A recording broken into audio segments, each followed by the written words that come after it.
À votre avis, que faut-il de la CGT pour faire bouger les choses? Pour que la CGT puisse enfin faire bouger les choses dans cette maison, bon, il faut savoir que la force d'un syndicat, ça se mesure quand même essentiellement à sa capacité à créer un rapport de force. Et pour ce faire, il n'y a pas des milliers de solutions, il faut déjà avoir un maximum de syndiqués. Et encore, des syndiqués, ça ne suffit pas vraiment, des syndiqués qui s'impliquent, qui soient militants et qui puissent peser sur les rapports de force absolument nécessaires pour faire bouger les choses, puisqu'on constate que si on s'en remet uniquement à la bonne volonté des gens, les choses n'avancent guère. Et sinon, par rapport aux autres syndicats, que pensent-ils de cette situation? Les autres syndicats, on a réussi par moments sur certains thèmes à créer des intersyndicales, notamment au moment où il a fallu valider la réorganisation des services au CTP. L'ensemble des syndicats s'est réuni, ont réussi à s'unir, enfin, mis à part l'UNSA, en intersyndical afin de voter contre, et de même de faire mener certaines actions et distribuer des tracts.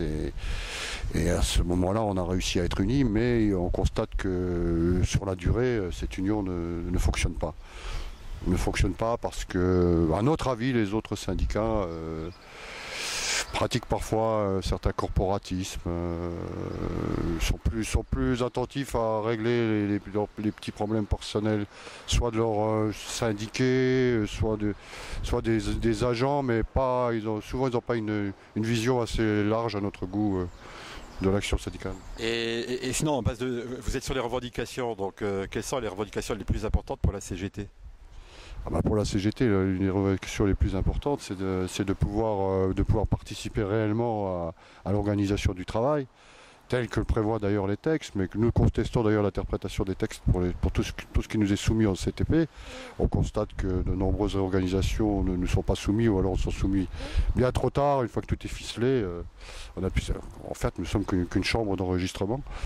Et donc on estime que là-dessus, on devrait être associé bien plus étroitement aux décisions qui sont prises concernant la vie des salariés. Mais l'organisation est quand même un sujet qui tient à cœur le président du conseil régional, puisqu'il a commandé un audit de 190 000 €. Vous en pensez quoi? On pense quoi? Déjà, on a été ravis de l'apprendre par la presse, puisqu'on n'a absolument pas été informés. Donc on en pense que de toute façon, comme d'habitude, il ne fait pas confiance au syndicat, puisque pour avoir un avis sur son organisation, que nous sommes prêts à lui donner quand il veut, il préfère s'adresser à un organisme extérieur pour savoir ce qui se passe dans sa maison. Et pour nous, c'est aussi peut-être un constat d'échec, puisque 1 an et demi après sa réorganisation, si ça fonctionnait vraiment bien, je ne pense pas qu'un audit serait nécessaire. D'accord. Et donc là, c'est le sujet sur lequel on parlait. Donc l'audit concernait essentiellement le siège. Qu'est-ce que vous pouvez nous dire sur la décentralisation, sur le fait que le conseil régional ait eu à absorber ou à intégrer 2500 agents dans les lycées? Oui, là on peut dire que il y a une chose qui a quand même été très positive pour ces agents, c'est au niveau de la rémunération, puisqu'ils ont bénéficié d'un régime indemnitaire bien plus intéressant que celui qu'ils avaient lorsqu'ils dépendaient de l'État. Mais pour ce qui est de l'organisation du travail même, il y a de gros problèmes du fait on appelle ça plus ou moins la double tutelle, c'est-à-dire que le conseil régional est en charge des agents techniques, mais il n'a pas le pouvoir hiérarchique sur ces agents, puisque ce sont les proviseurs, les intendants, les gestionnaires qui ont le pouvoir hiérarchique sur les agents, et le conseil régional ne peut pas leur donner d'ordre, on peut dire, pour résumer ça ainsi. Donc ça, c'est un gros problème, mais nous pensons qu'on pourrait néanmoins faire des choses que le conseil régional nous dit qu'il ne veut pas faire ou ne peut pas faire.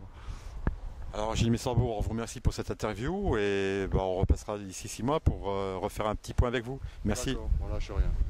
Leur système pouvait prospérer, mais moi les bien qu'un jour on se réveille, et que les textes qu'on a pas répondu. On lâche rien, on lâche rien, on lâche rien, on lâche rien, on lâche rien, on lâche rien.